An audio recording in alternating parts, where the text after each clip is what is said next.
नमस्कार जय जगन्नाथ। आज एप्रिल मास 5 तारिख शुक्रवार। तेबे चलतु आउ डेरी न करी फटाफट आज सकाळर 20टी बड़ खबर उपर नजर पकाइबा। किंतु ता पूर्वरु जदि आपण ए पर्यंत वीडियो को लाइक करि नाहति तेबे तुरंत वीडियो को लाइक करके चैनल को सब्सक्राइब कर नियंतु एवं आपण ए वीडियो को केउ जिल्ला रु देखुछंती कमेंट माध्यम रे हमको निश्चय जणांतु।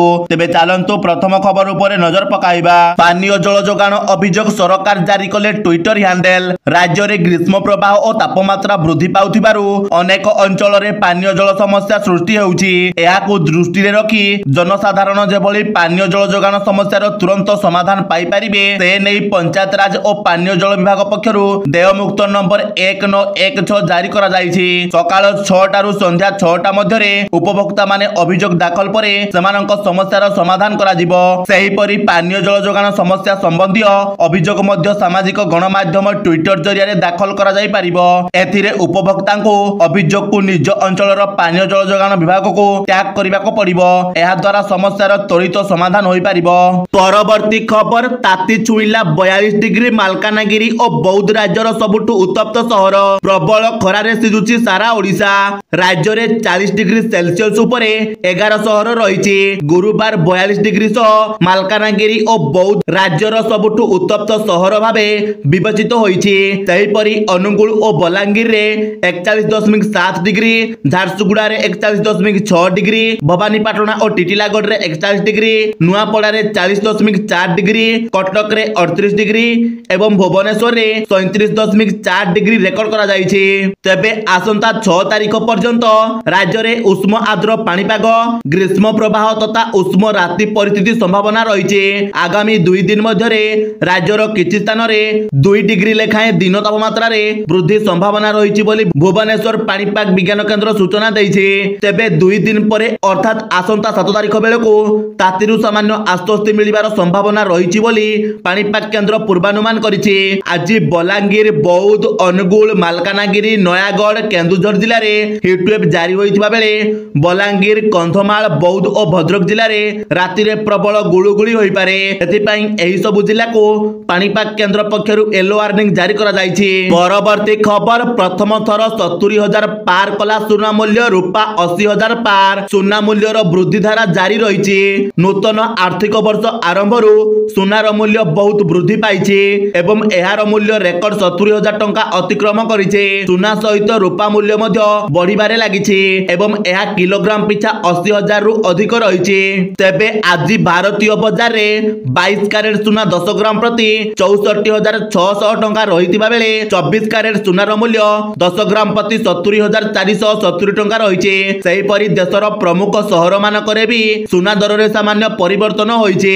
सेहीपरि आज भारतीय बाजार रे रूपा दर किलो प्रति 82,000 टंका रही। सेहीपरि ओडिशा राजधानी भुवनेश्वर रे आज 22 कैरेट और 24 कैरेट सोनार मूल्य 10 ग्राम प्रति यथाक्रमे 65,600 टंका और 70,470 टंका रहिथिबा बेले आज रूपा दर किलो प्रति 85,300 टंका रे पहुंची।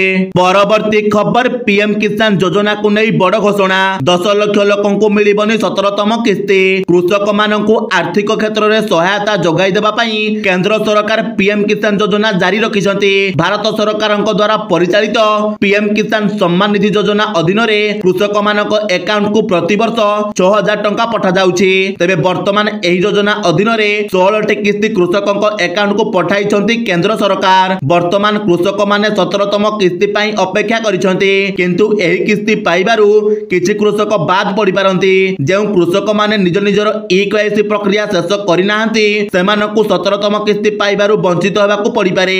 एही योजनार लाभ पाइबाकू हेले चाषींकु सेमानक बैंक अकाउंट को ई-केवाईसी करिबाकू पड़िबो।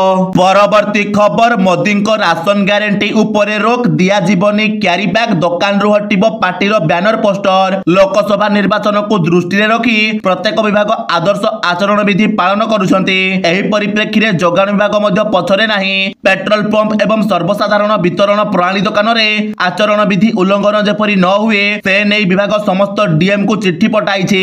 जोगाण सचिव कहिसंती जे कोनोसी राजनैतिक दल किबा व्यक्ति विशेषक फोटो सरकारी राशन दुकान रे लगा जिवो नाही। जदि एभली होईछि तेबे एहा को तुरंत हटाई दिया जिबा उचित। क्यारी बैग एवं प्रधानमंत्री को फोटो थिबा राशन रो जे कोनोसी बैग को बंटन करबा को बारण करा जायछि। निर्वाचन विभागर चिट्ठी को उद्धृत करी जोगान सचिव डीएम को कहते जदि कोनोसी पेट्रोल पंप रे कोनोसी राजनैतिक दलर बड़ होर्डिंग पोस्टर थाए तेबे तुरंत एहाको हटाइबा पई संपृक्त अधिकारी को निर्देश दिया जिबा उचित। परवर्ती खबर गणशिक्षा विभागर निष्पत्ति स्कूल रे मिलिबो पानी पीबा पई ब्रेक। राज्य रे प्रचंड खरा को दृष्टि रखी स्कूल रे पानी पीबा को पिला माननको विरति मिलिबो। नियमित व्यवधान रे जल विरति घंटी बजाइबा नै गणशिक्षा विभागर निष्पत्ति निया जायछि। दैनिक क्लास समय रे 3 थर जल विरति घंटी बाजिबो। तेबे एबे सकाळुआ क्लास चालुथिबारु सकाळ 8:30 10टा एवं 11टा रे घंटी बाजिबो। परवर्ती खबर राज्यसभा सांसद भाबे दायित्व नेले ओडिसार 3 सांसद। ओडिसार 3 जन राज्यसभा सांसद गुरुवार शपथ नैछन्ते। बीजेपी रो अश्विनी वैष्णव और बीजेडी रो देवाशीष सामंतराय एवं सुभाषिष खुंटिया राज्यसभा रे विधिवत भाबे सभ्य रूपे शपथ नैछन्ते। राज्यसभा चेयरमैन तथा उपराष्ट्रपति तांको शपथ पाठ कराइछन्ते। बीजेपी सांसद अश्विनी वैष्णव बीजेडी सांसद सुभाषिष खुंटिया ओडिया रे शपथ ग्रहण करथिले। चलित राज्यसभा निर्वाचन 2024 रे ओडिसा रे 3 जन प्रार्थी बिना प्रतिद्वंदिता रे निर्वाचित होइछन्ति। परवर्ती खबर देश रे सावित्री जिंदल हेले सबुठु धनी महिला। फोर्ब्स पक्षरु जारी क जायथिबा धनी तालिका रे रिलायंस इंडस्ट्रीज रो मुख्य मुकेश अंबानी 11,600 कोटी डॉलर संपत्ति सह शीर्ष स्थान रे रहिछन्ति। तांको पछकु द्वितीय स्थान रे थिबा अदानी ग्रुप रो मुख्य गौतम अदानी को संपत्ति 8,400 कोटी डॉलर रहिछि। श्रेष्ठ 10 भारतीय धनी को मध्य रे तृतीय रे एचसीएल रो शिवनादर, चतुर्थ रे सावित्री जिंदल, पंचम रे सन फार्मा रो दिलीप सांघवी, षष्ठ रे सीरम इंस्टीट्यूट रो साइरस पुनवाला, सप्तम रे डीएलएफ रो कुशाल पाल सिंह, अष्टम रे बिरला ग्रुप रो कुमार मंगलम बिरला, नवम रे डी मार्ट रो राधाकृष्ण दमानी एवं दशम रे आर्सेरल मित्तल रो लक्ष्मी एंड मित्तल रहिछन्ति। देश रे महिला मानक मध्य रे सावित्री जिंदल देशर सबुठु बड़ धनी होइछन्ति। परवर्ती खबर राज्यसभा सांसद भाबरे शपथ ग्रहण कले सोनिया। पूर्वतन कांग्रेस सभापति सोनिया गांधी गुरुवार दिन राज्यसभा सदस्य भाबरे शपथ ग्रहण करिसन्ति। से राजस्थान रु राज्यसभा को निर्वाचित होइछन्ति। राज्यसभा अध्यक्ष जगदीप धनखड़ तांको शपथ पाठ कराइछन्ति। परवर्ती खबर द्वादश श्रेणी इतिहास सिलेबस परिवर्तन कला एनसीईआरटी। चलित शिक्षा वर्ष रु एही सिलेबस लागू हबो। सीबीएसई को दिया गला सूचना। राष्ट्रीय शैक्षिक गवेषणा और ट्रेनिंग परिषद पक्षरु द्वादश श्रेणी इतिहास पाठ्यक्रम रे परिवर्तन करा जायछि। हरप्पा सभ्यतार उत्पत्ति और पतन चैप्टर को बदला जायछि। एही परिवर्तन चलित शिक्षा वर्ष 2024-25 रु लागू हेबो। ए नै एनसीईआरटी पक्षरु केंद्रीय माध्यमिक शिक्षा बोर्ड को सूचना जारी करा जायछि। परवर्ती खबर राज्य सरकारक घोषणा इलेक्शन 2024 पई मिलिबो 4 दिन छुट्टी। पर्यायक्रमे छुट्टी नेबे कर्मचारी। पाखै आसुची साधारण निर्वाचन। आउ केईटा दिन परे निर्वाचन पई कंपिबो पुरठु पल्ली। तेबे ओडिसा रे 4टी पर्यायर निर्वाचन अनुष्ठित हेबो। तेनु एई 4टी पर्याय रे कर्मचारी मानको छुट्टी प्रदान करिबा पई राज्य सरकार घोषणा करिसंती। निर्वाचन समय रे बैंक बैंकिंग सेक्टर सह सरकारी ऑफिस एवं कोर्ट इत्यादि बंद रहिबो। ए नै राजस्व और विपर्य परिचालना विभाग पक्षरु एक निर्देशनामा जारी करा जायछि।